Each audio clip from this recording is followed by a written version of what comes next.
Pedro Sabrosa. I'm a student from Games and Apps Development of the first year, and I'm here to show you how to make um, an object moving depending on the vector. So to make it, we need to start with the x and the y components. So let's start with the acceleration, because acceleration is really important for our object. So ax equals the sum of the forces of Fx, okay, divided by the mass. And now we can do the velocity. Velocity is also simple. Just do the last velocity that your character had plus the ax times the delta t, and it works. The same thing you can do for the x. All you need to simply change. Oh, it doesn't do well. No matter. All you need to change is x plus vx times delta t. And this is how you make something for example, a dog with the x component. Let's give him some parameters. How about 24, not 24, 240, but 24 divided by 5, and this makes your dog start moving on the x. Okay, and right now we don't have any vector or anything, so before we go to the vector, well, I can already add a vector that how you have to do is sum of the force x. Oops, actually I didn't want a particle, as I was saying, I need a vector with sum of the force x. Let's restart this, let's run, and I can change him like this, and the dog is moving how I want to. So now I have a game in one dimension.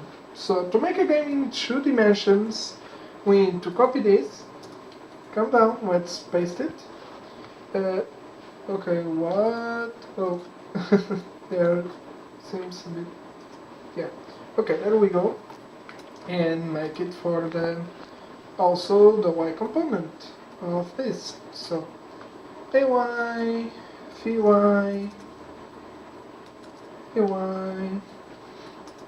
vy, ay.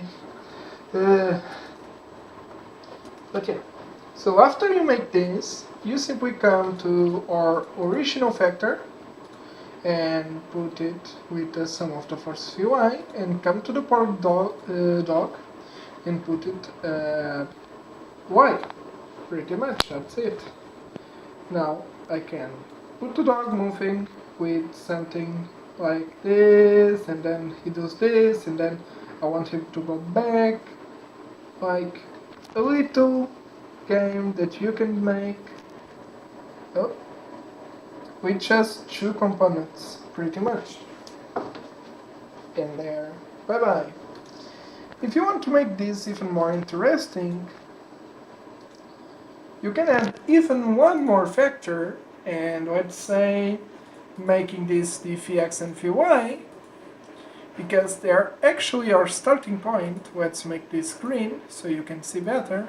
So now the dog will start with that, see? And we can do stuff with this, and you can see the real direction where the dog is going instead of this. And with that we can even try to make something like a clock. Look, we can try make a circle, even so it's really annoying, but yeah, you shouldn't be able to move this. So this would be always walked. For example, this is just for you to see. I would have to walk this, so I wouldn't be able to move. I can only move this. I got my dog in here. I would put this down here. I would get this vector here. I would play it. You can see where he's going. And this way you got a pretty nice game. Well, thank you. My name is Pedro Sabrosa, and this is my project for mathematics.